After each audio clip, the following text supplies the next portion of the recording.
එතකොට අපි යන්නේ 11 වසර පේපර් ක්ලාස් එකේ පළවෙනි පේපර් එක ඩිස්කස් කරන්න තමයි යන්නේ. හරි? අද අපි කතා කරන්න try කරන්නේ රාජකීය විද්‍යාලයේ 2025 පේපර් එක ගැන. හරි? right. අපි ප්‍රශ්න ටික හිමීට හදාගෙන යනවා. හරි? ඔයාලා මේක කරලා වීඩියෝ එක බලන්න වෙබ්සයිට් එකේ තියෙනවා වීඩියෝ එක කරලා බලන්න මේ ඊට පස්සේ උත්තර ටික හරි වැරදි ටික අපිට හදාගන්න පුළුවන්. හරි? right. මම යනවා මේකේ පළවෙනි ප්‍රශ්නයට අංක 1. පළවෙනි ප්‍රශ්නය. මෙන්න මෙහෙම කියනවා. එක්තරා කාර්යයක් නිම කිරීමට මිනිසුන් 4 දෙනෙකුට දින 6ක් ගත වේයයි ඇස්තමේන්තු ගත කර ඇත. එක්තරා වැඩක් කරන්න පුතේ මිනිස්සු 4 දෙනෙකුට දින 6ක් යනවලු.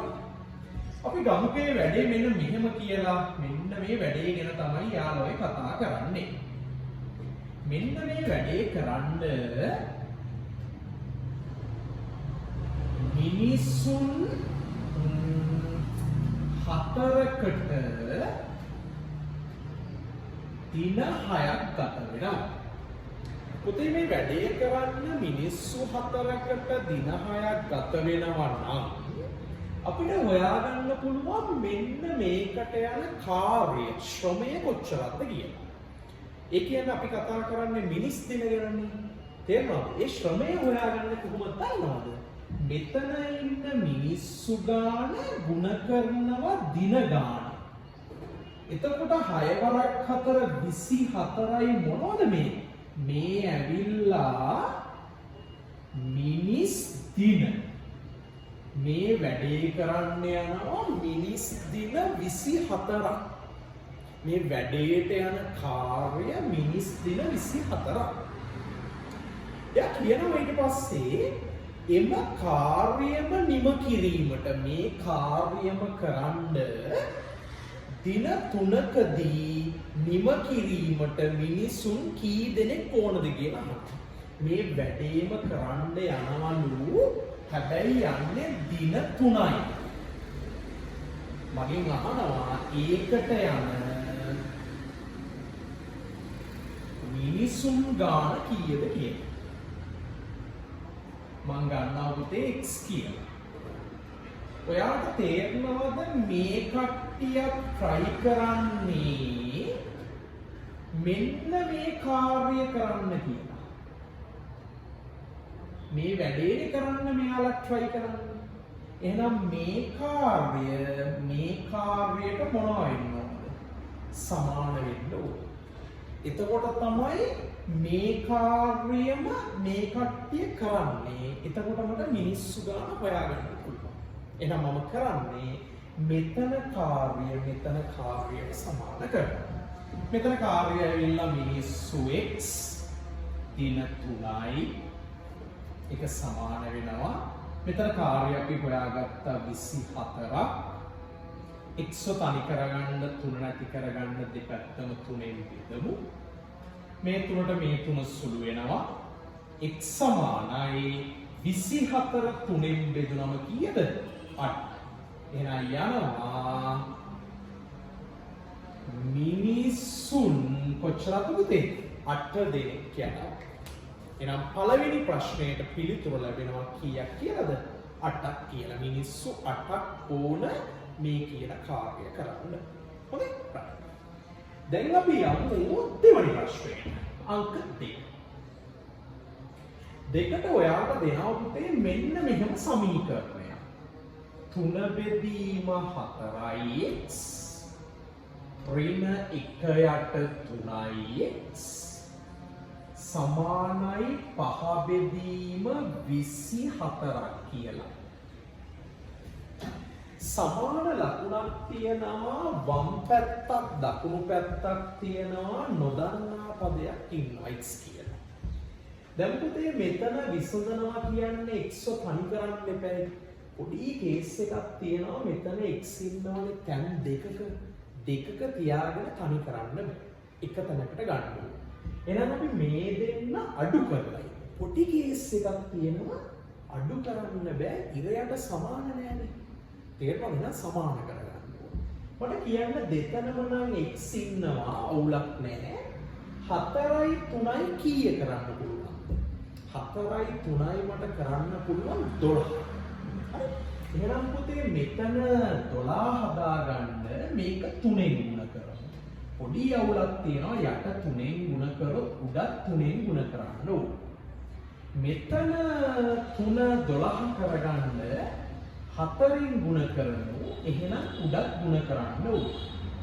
එතකොට මට එනවා 3 වරක් 3 9යි 3 වරක් 4 12යි x ඍණ 4 වරක් 1 4යි 3 වරක් 4 12යි x සමානයි 5 බෙදීම 24යි.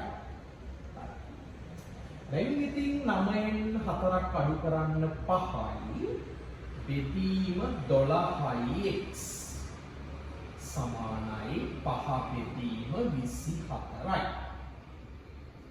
24. දැන් ඉතින් මේක හදන ක්‍රම දෙකක් තියෙනවා. ඕනනම් ඔයාට මෙහෙම සුළු කරන්න පුළුවන්. මෙයාට මෙයා සුළු කරන්න පුළුවන්. නැත්තම් කෙනෙකුට මෙතනින් එහාට පුතේ මේ ගාන හදන්න පුළුවන් හරස් කුණිතේ දාලා. ඇයි අපි හරස් කුණිතේ දාන්නේ? මේ x යටනේ ඉන්නේ. එයා තනි කරන්න පුතේ උඩට ගන්න එපා. එතකොට අපිට හරස් කුණිතේ දාන්න පුළුවන්. මෙයා මෙයත් එක්ක ගුණ කරනවා, මෙයා මෙයත් එක්ක ගුණ කරනවා. සාමාන්‍ය දරුවෙක් හිතුවොත් මම අනිත් ක්‍රමෙත් කියලා දෙන්නම්.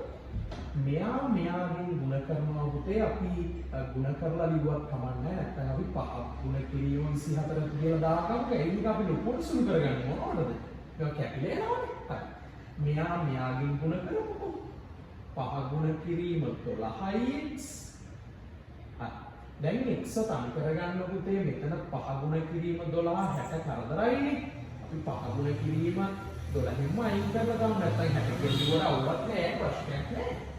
මේ පැත්තත් 5 ගුණ කිරීම 12න්ම බෙදමු. මෙයා තනි කරගන්න මෙයා කරදරයිනේ. මෙයාගේ බෙදුවා මේ පැත්තත් බෙදුවා. මෙයාට මෙයා කැපිලා යනවා. 12ට 12 ඒවා 1යි, 24ට 12 ඒවා 2යි. මෙයාට මෙයාව කැපිලා යනවා. මෙතනින් දෙකක් ඉතුරු වෙනවා. මේ පැත්තේ x. එහෙනම් x ගේ උත්තරේ කීයද? 2යි. පැහැදිලි නේ? එතකොට කෙනෙක් හිතෙන්න පුළුවන් අනේ සර් මට අර කෙටි ක්‍රමයේ කියලා දෙන්නකෝ මේක හදන. එහෙනම් මට ඒක දැනගන්න අවශ්‍යයි. එහෙමත් තියෙනවද ගන්න ප්‍රයිට් කෙටි ක්‍රමයේ කියලා දෙන්න. මෙන්න මෙතන කෙටි ක්‍රමය. කෙටි ක්‍රමයේ වෙන්නේ මෙන්න මෙහෙම. මෙන්න මේවා අපිට අයින් කරලා දාන්න පුළුවන් වුණ බලන්න. 5 බෙදීම 12x සමානයි 5 බෙදීම 24. පුතේ මෙහෙම දෙයක් තියෙනවා සමාන ලකුණේ දෙපැත්තේ හිටියොත් සුළු වෙනවා නම් අයින් කරලා දාන්න පුළුවන්. ඔන්න බලන්න. 5ට 5 ඒවා 1යි 5ට 5 ඒවා 1යි. 12ට 12 ඒවා 1යි 24ට 12 ඒවා 2යි. මම මෙයා මෙයත් එක්ක සුළු කරා මෙයා මෙයත් එක්ක සුළු කරා. සමාන ලකුණු දෙපැත්තේ උඩ ඉන්න ඕන දෙන්න. යට දෙන්න. එතකොට මට මෙතන එනවා 1 යට x. මෙතන එනවා 1 යට 2යි. දැන් හරස් කුණිතේ දාන්න. මෙයාගේ දෙවරක් 1 2යි. x වරක් 1 x. කැමති ක්‍රමයකට හදන්න එහෙම ප්‍රශ්නයක් නැහැ. පැහැදිලි නේද? ඔන්න ඕක තමයි කාරණේ. එන පළවෙනි ප්‍රශ්න දෙක මම හිමීට විසඳුවා. ඔන්න ඕකයි පුතේ උත්තර. පැහැදිලි නේද? රයිට්. අපි බලමු තුන්වෙනි ප්‍රශ්නේ කොහොමද කියලා. යන්න.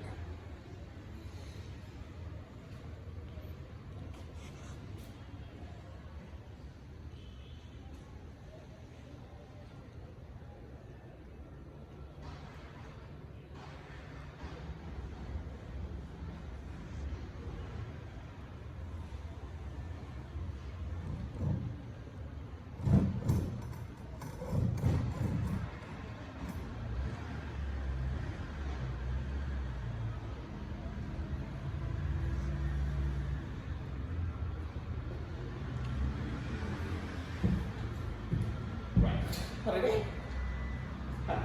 එහෙනම් මොනවද තමයි කතා කරන්නේ? පැහැදිලිනේ? අර අතන පොඩ්ඩක් අපිට චුට්ටක් මේ පෙරීම චුට්ටක් තිබුණා ඒක හරියට. අඩු පාට ටික හදාගන්න. ප්‍රශ්නයක්.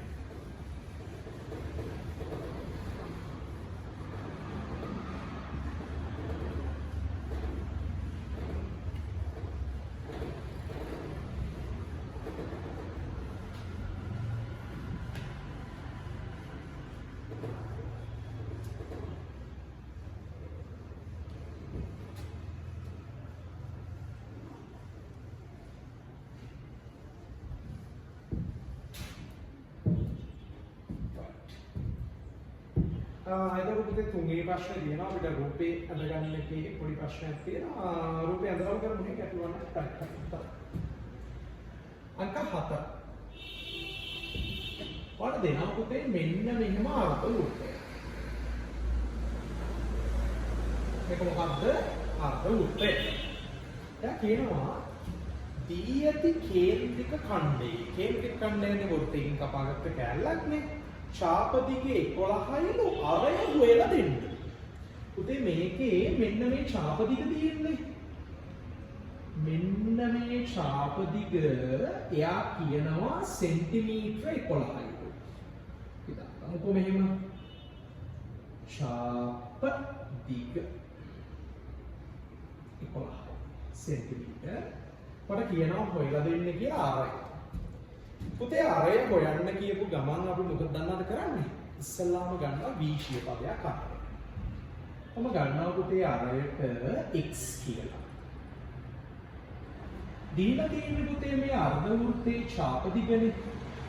මේ අර්ධ වෘත්තයේ ඡාප දිග නම් දීලා තියෙන්නේ මෙයාගේ මමක් හොයනවා ඡාප දිග. පුතේ අර්ධ වෘත්තයක ඡාප දිග හොයන විදිය ඔයා දන්නවා. θ බෙදීම 360 අරගෙන ගෙවුවක් කමන්නේ. අර්ධ වෘත්තයේදී ඡාප දිග හොයන කෙටිම විදිය තමයි 5r. 5 කියන්නේ 7න් 22යි. පුතේ අරය ඇවිල්ලා x සුළු වෙන්නේ කවුරුත් නැහැ. 22 x කින් ගුණ වුණාම 22x බෙදීම 7යි. මෙන්න ඇවිල්ලා පුතේ මම හොයාගත්ත ඡාප දිග. එයා කියනවා ඡාප දිග 11ක් කියලා. පුතේ එකම රූපයක ඡාප දිග ආකාර කීයකට හෙව්වා සමාන වෙන්න බැහැ නේද? මම හොයපු ඡාප දිගයි දීපු ඡාප දිගයි මොනවා වෙන්න ඕනද? සමාන වෙන්න ඕන. x තනි කරගන්න පුතේ මේ දෙන්න කරදරයි.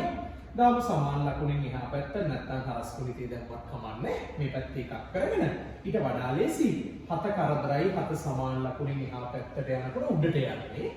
22 කරදරයි සමාන ලකුණෙන් එහා පැත්තට යනකොට යන්නේ යටට. එහෙනම් x සමානයි 11 7 ගියා ගුණ කිරීම 7යි 22 ගියා බෙදීම 22යි. දැන් සුළු වෙනවා 11ට 11 ඒවා 1යි 22ට 11 ඒවා 2යි. එහෙනම් කෙලින්ම මට x ගේ උත්තරේ එනවා 7 බෙදීම 2යි. දශම කරලා දාමු නේද? x සමානයි 7 බෙදීම 2යි කියලා කියන්නේ 3.5යි. දැන් ඇත්තටම ඔය අර්ධ වෘත්තයේ අරේ කීයද? 3.5. හරි ලේසි. හොයන්න දෙන්න පීචිය පදයක්. අපිත් ඒක හොයන්න. දීපු එක්කෙනාට සමාන කරන්න. ඊට පස්සේ සමීකරණයක් හැදෙන්නේ. විසඳලා උත්තරේ ගන්න එච්චර. මහලු දෙයක් නෙවෙයි. හරි. ඊට පස්සේ මම කතා කරනවා රූපේ ටිකක් මම ඇඳ ගන්න ඕන. මම තුන කතා කරෙත් නෑනේ. තුනක් කතා කරලා ඉන්නකෝ. right. පුතේ ඔයාලට දීලා තියෙනවා මෙන්න මෙහෙම රූපයක්.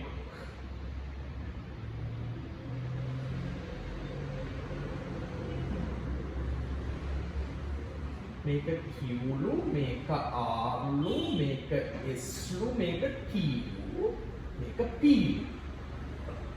මේක අංශක 30යිලු. මේක අංශක 60යිලු. මේක xලු. right. දැන් ඔයාලට කියනවා D ඇති PQR ත්‍රිකෝණයේ PQ සමානයි PR ලු. දත්තයක් දෙනවා. PQ මේ දිග මේ දිගට සමානයිලු. හරිද? මට කියනවා x ගේ උත්තරේ හොයලා දෙන්න කියලා. මට කියන්න පුතේ බලන්න ඔයාට මේ ජ්‍යාමිතික ප්‍රශ්න දැකපු ගමන් x කියන්නකො පැත්තකින් හිමීට අපි විසඳගමුකෝ පියවරෙන් පියවරට. ඒක දැක්ක ගමන් ඔයාට තේරෙනවද පුතේ මේ තියෙන්නේ සමද්විපාද ත්‍රිකෝණයක් කියලා. ඔයා දන්නව නේද පැහැදිලිව සමද්විපාද ත්‍රිකෝණයක සම්මුඛ කෝණ මොනවා වෙනවද? සමාන වෙනවා. මෙයාට ඉදිරියෙන් ඉන්න මේ කෝණයට මෙයාට ඉදිරියෙන් ඉන්න මේ කෝණය සමානයි. අය මේක 60යි ආය කතා දෙකක් නෑ ඉවරයි කතාව. ඒක සමද්විපාද ත්‍රිකෝණය. හරි? ඒක හරි. දැන් මේ දෙක හොයාගත්තයින් පස්සේ පොඩි කේස් එකක් තියෙනවා මෙයා පුළුවන් පුතේ හොයන්න. තේරුණාද? මම නිකන් A කියලා ගන්නම්. හිතින් ගන්න යන්න එපා පුතේ ඔයාලා. උත්තර. ඊවරත් එක්ක දෙන්න. මෙතන අවුලක් නැහැ. මෙතන ඉතින් කෙලින්ම දාන්නනේ දෙන්නේ. තේරෙනවද? හේතුව අහන්නේ නැහැ. යාලා හේතුව ඇහුවොත් අපි දෙමු එච්චරයි. හේතුව නම් මෙතන අහන්නේ නැහැ. අපි දැන් හොයාගමු A. මොකද්ද මගේ ප්ලෑන් එක දන්නවද? මේ ලොකු ත්‍රිකෝණයේ පාදයක් දික් කරලානේ මේ කියන බාහිර කෝණය හැදිලා තියෙන්නේ. ඔයා දන්නවනේ ක්‍රමයක් කියනවා ත්‍රිකෝණයක පාදයක් දික් කරලා හැදෙන බාහිර කෝණය අභ්‍යන්තර ලොකු ත්‍රිකෝණය ගැන මම කියන්නේ අභ්‍යන්තර සම්මුඛ කෝණවලට සමානයි කියලා. මෙන්න මේ කෝණය අභ්‍යන්තර මෙන්න මේ ලොකු කෝණයටයි මෙයාටයි සමාන. දැන් මගේ ප්ලෑන් එක මෙයා හොයාගෙන මෙයාත් ඉන්න නිසා ලොකු එක පුළුවන් නේ මට කරගන්න වැඩි. ඒක මම කියන්නේ right. එහෙනම් මම ඒව හොයනවා. පුතේ මේ ත්‍රිකෝණයක අභ්‍යන්තර කෝණ තුන නෙමෙයි තියෙන්නේ හරි. E ධන 60 ධන 60 සමානයි 180. E ධන 60 120යි. සමානයි 180යි. මෙයා මෙහෙට A සමානයි 180 ඍණ 120යි. ධන 120 එහා පැත්තට ගියාම A සමානයි 180 120ක් ගියාම 60යි. මෙයා 60යි දැන්. දැන් මගේ කතාව හරි. දැන් පුතේ x කියලා කියන්නේ අභ්‍යන්තර මෙන්න මෙයාගේ එකතුව. ඒ කියන්නේ 60ට එකතු කරන්න ඕන මෙතන පුතේ 60යි 30යි. ඒ කියන්නේ x සමානයි 60යි 120යි 30යි 105. මට කියන්න බලන්න මේකට ක්‍රමයන් කීයක් තිබ්බද කියලා. ඒක ඉතින් මාත් එක්ක කතා කරන්න ඕනේ මේ වැඩේ. ඔන්ලයින් ලයිව් නැති වුණාට කමන්නේ. හරි. මෙතන පුතේ ඉස්සල්ලාම සමද්විපාදයකින් 60 කියලා දැම්මා. ඊට පස්සේ මේ තුනේ එකතුව 180යි කියන එකෙන් ඒව ගත්තා. ඊට පස්සේ බාහිර කෝණය අභ්‍යන්තර සම්මුඛ කෝණ දෙකේ එකතුවට සමානයි කියන එකෙන් මෙයා ගත්තා. කියනවා ඔන්නෝ ක්‍රමයේ තිබෙන ඔය ළඟ හැදුවා. ජ්‍යාමිතිය ලේසි. මොනවද තියෙන ප්‍රශ්න ජ්‍යාමිතිය? ඉස්සු. එනවා මාර්ග මොන පේපරද මේ අපි කරන්නේ? මේ කරන්නේ කොළඹ රාජකීය විද්‍යාලය රෝයල් එකේ. හරි 2025 ගිය අවුරුද්දේ පේපර් එක ගිය අවුරුද්දේ මේ අවුරුද්දේ පේපර්. කවදද එන්නේ? මේ ඇවිල්ලා ඔක්තෝබර් මාසේ පේපර් 2025. ඒක මේක කරා. ඒක චෝන්ද ඉස්කෝලේ සුපිරි ගාන මේ තියෙන්නේ. ඒක පිළිගන්නේ නිකම් ප්‍රශ්න හොද්ද ප්‍රශ්න ලස්සන තේරෙන්න කියලා දෙනච්ච. ඒක ලේසි කියලා. පුතේ මෙහෙමයි. සබ්ජෙක්ට් තියෙනවා ගොඩක් සබ්ජෙක්ට් තියෙනවා අපිට ගණන් කියන්නේ ඇත්තටම කියනවා විශ්ව භාෂාවක් වගේ කතාවක් මේක ගණන් පුළුවන් කියලා කියන්නේ උතේ අනිත් හැම සබ්ජෙක්ට් එකක්ම ඔයාලට පුළුවන් එච්චර ඒක හොඳට ඔළුවේ තියනවා තේරුණා ගණන් වලින් තමයි ඔයාලගේ එක එල්ලේම බුද්ධියට ටච් කරන එකම මේ විෂය හරි ගණන් කල්පනා කරන්න ඕන හිතන්න ඕන තර්ක කරන්න ඕන කොච්චර දේවල් තියෙනවද දැන් මම මේ අප්ලෝඩ් කරනවා තියෙනවා ඔයාලට ඕන වෙලාවක බලන්න පුළුවන් දැන් බලන්න මේ දේශනේ මේ දවස්වල ප්‍රශ්න ටික බලන්න මේ රටටම මාර දේශනයක් වුණා නමුත් ඔයාලට තේරෙනවා දැන් මම ගත්ත ඉදිරි පියවර නිසා අපේ හැම දරුවෙක්ම වැඩ ඒකට පේපර් ටික ඇවිල්ලා තියෙනවා දැන් සිග්නල් ප්‍රශ්නේ අද අදින් වෙනකොට ඕකේ එයාලට ඉන්න තැන ඉඳලා ගෙදර ඉඳලා හරි එයාලගේ වැඩ ටික යාළුවා කරන්න පුළුවන් විදිහට මම පසුබිම හදලා තියෙනවා ඒ සමග හතර වෙලා තියෙනවා ප්ලීස් ඔයාලා හරි එහෙනම් බලන්න අද පොත් ටික කොපි කරගන්න හරි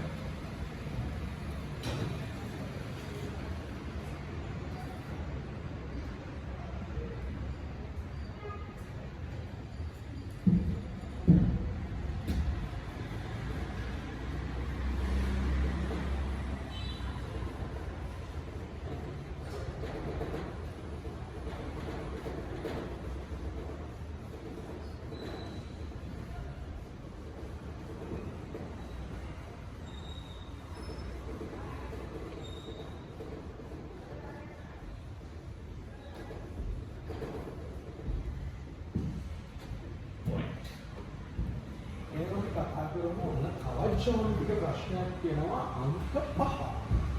right හදමු. ජ්‍යාමිතිය කියන්නේ අපි ආසම විෂයක් වගේ නෙවෙයි. ඒකට try කරන්න. දැන් ඔයාලට හම්බ වෙනවා පුතේ වෘත්තයක්. මෙන්න ඇවිල්ලා කේන්ද්‍රය තියෙනවා. කේන්ද්‍රය ළඟින් තමයි යන්නේ රේඛාව. ඊට පස්සේ මෙතන සෙට් වෙනවා. පස්සේ මෙතන සෙට් වෙනවා. ඊට පස්සේ මෙතන සෙට් වෙනවා. ඔය කියනවා මෙතන B මෙතන D මෙතන C මෙතන A මෙතන O. කොහොමද කියලා බලමු අපිට කියන්නේ. හරි. රූපේ දැක්වෙන්නේ වෘත්තයේ AB විස්කම්භය.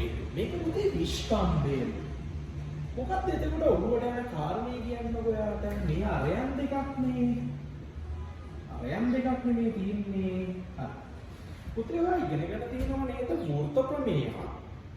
අර්ධ වෘත්තයක පිහිටි කෝණයේ අංශක 90ක් කියලා. දැන් මේක විස්කම්භය නම් මේ දෙක අර්ධ වෘත්ත දෙකන්නේ. එතකොට මේ අර්ධ වෘත්තයක පිහිටි කෝණය නෙමෙයි තියෙන්නේ. ඔයාට ඕන වෙලාවක පුතේ මෙතන 90 දාගන්න පුළුවන් නේ. ඇයි ඒ?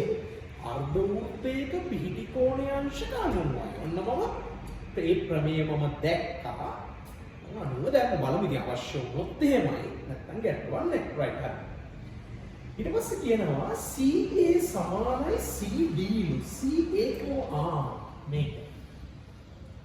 මේක සමානයි ලු එයාලා කියන්නේ CD ට. මේකට මේක සමානයි ලු. මේකට මේක සමානයි කියලා කියනවා. හරි මම චුට්ටක් දිගට යන්නේ ඉතින් ඒක සමානයි කියලා වා ගන්න. හරි. තොරතුරු ඇසුරෙන් x වල උත්තරේ. x කොහෙද ඉන්නේ? x මෙතන ඉන්නේ. sorry මම දාගන්න බැරිව. පුතේ අපි මේ ආර චුට්ටක් මතොත් වැඩි දත්ත වැඩි වුණාම එයාට ඔළුවට යන්නේ නැහැ කාරණා. හරි. දැන් කොහොමද x හොයන්නේ? පොඩි කේස් එකක් තියෙනවා CA සමානයි CD නේ. මේක විස්කම්භය 90 දැම්මා. මේක 35යි. එනවා. ඒක 35යි නේ. කාරණේ පළවෙනි කාරණේ මොකක්ද දන්නවද? පුතේ මේක ලොකු ත්‍රිකෝණයේ සමද්විපාදයිනේ. මෙයාට මෙයා සමානයි පුතේ. එතකොට මෙයාට ඉදිරියෙන් ඉන්න මේ කෝණයට මෙයාට ඉදිරියෙන් ඉන්න මේ කෝණය සමාන වෙනවා. මෙයාට ඉස්සරහින් ඉන්නේ 35 නම් ලොකු ත්‍රිකෝණය ගැන මම කතා කරන්නේ. මෙයාට ඉස්සරහින් ඉන්නේ 35. මෙයාට ඉස්සරහින් 35 නම් මෙයාට ඉස්සරහින් 35. මෙතන දැන් 90ක් දාගත්තනේ. දැන් හරි. මේ තියෙන්නේ පුතේ ත්‍රිකෝණයක අභ්‍යන්තර කෝණ තුනනේ. කෝණ තුනේ එකතුව කීයද මේ පොඩි ත්‍රිකෝණේ? 180නේ. x ධන 35 ධන 90 සමානයි 180. x ධන 90යි 35යි කියන්නේ 125 සමානයි 180. මෙයා මෙහෙට x සමානයි 180 ඍණ 125යි ධන 125 යා පැත්තට ගියා. x සමානයි 180 න් 125 කියන්න කීයද? 55යි නේද? 55. ඒ ජ්‍යාමිතිය කියන්නේ ඕකනේ.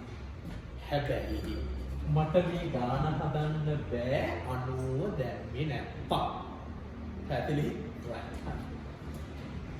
දැන් අපි යමු පුතේ 6 වෙනි ප්‍රශ්නයට. අංක 6.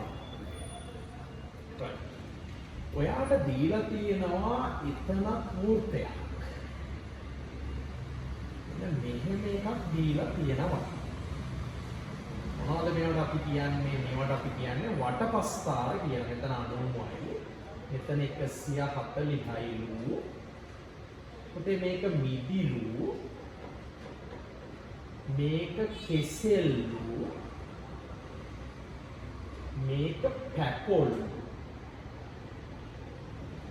අපි කියලා බලමු යාලා කියන්නේ. එක්තරා දිනයකදී පළතුරු වෙළඳසැලකට පැමිණි පිරිසක් මිලදීගත් පළතුරු ප්‍රමාණ පිළිබඳව තොරතුරු මෙම වටපස්තාරයේ දැක්වේ. කෙසෙල් මිලදීගත් පිරිස 18ක්. ලොකෝ කෙසෙල්. මෙන්න මේකේ ඉඳලා තියෙන පිරිස කීයද දන්නවද? 18යි. 18 දෙනෙක් ඉන්නවා. හරි? මගෙන් අහනවා මිදි මිලදීගත් ප්‍රමාණය සොයන්න. මිදිගත් පිරිස හොයලා දෙන්න කියලා කියනවා. පුතේ අංශක 90ක් කියන්නේ කීයක්ද? 18.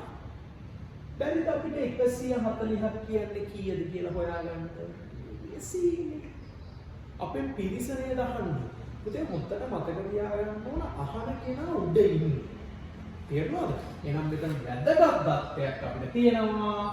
90කින් 18යි.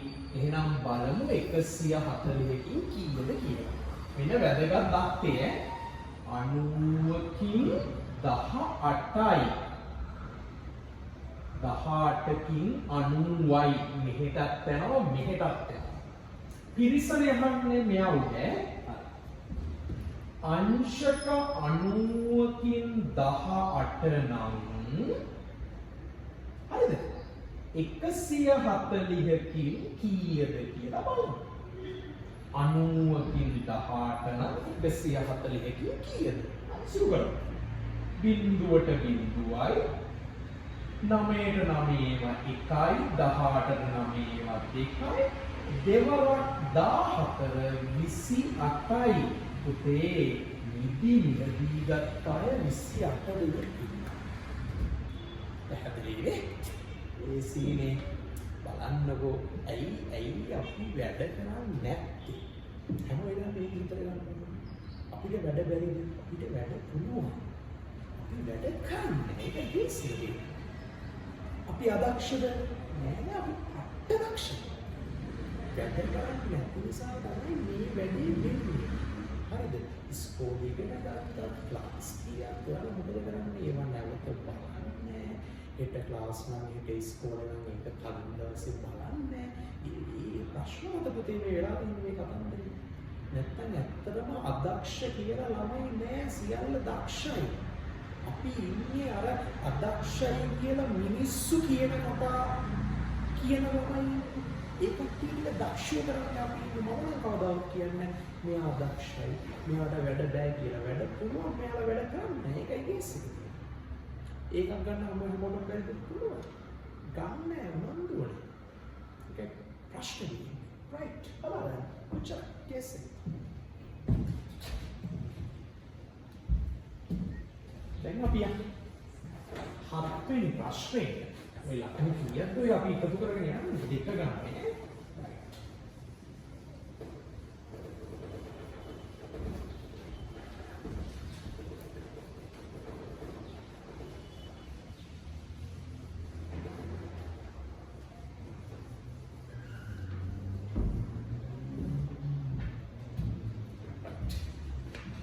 පොතේ හත්වෙනි ප්‍රශ්නේ මෙන්න මෙහෙම කතාවක් තියෙනවා. අර තියෙනවා මෙහෙම රූපයක්.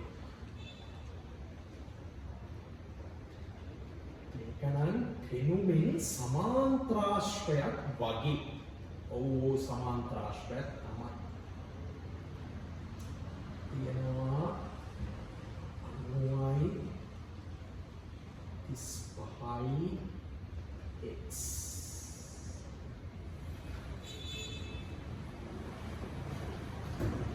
රූපේ දැක්වෙන තොරතුරු S1 X වලගේ මගෙන් අහනවා. අද ප්ලෑන් එක. සමාන්තරාශ්‍රයක මොනවද පුතේ ලක්ෂණ කියන්නේ මොකටද මොනවද කියන්නේ? සමාන්තරාශ්‍රය.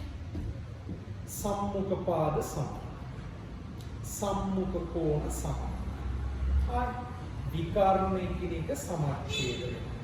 විකර්ණ මගින් වර්ගඵලය සමච්ඡේද කරනවා. වර්ගඵල කතා වැඩක් නෑ මෙතනට විකර්ණ කතාවක් නෑ මේ විකර්ණ නෑනේ ඒවට සම්මුඛ පාද කතා වැඩක් තියෙනවද නෑනේ පාද දිගවලක් දීලා තියෙනවද නෑනේ ඉතින් සම්මුඛ කෝණ කතාවක් තමයි මෙතන තියෙන්නේ බලමු පුතේ සමාන්තරාශ්‍රයක මෙන්න මේ කෝණ වලට අපි කියනවා සම්මුඛ කෝණ කියලා මේ සමාන මෙයා x නම් ඉතින් මෙයත් x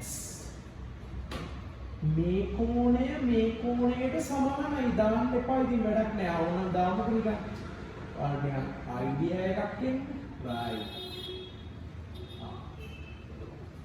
දැන් මෙයා x නම් මෙයා x පුතේ මෙන්න මේ කෝණ තුනේ එකතු කීයද කියන්නකෝ 180 x දාන 90 35 සමානයි 180යි ත්‍රිකෝණයක අභ්‍යන්තර කෝණය x දාන 125 සමානයි 180යි මෙයා මෙහෙට x සමානයි 180 ඍණ 125යි ධන 125යි අපැත්තට x සමාන 180න් 25ක් ගියාම කීයද 55යි නේද?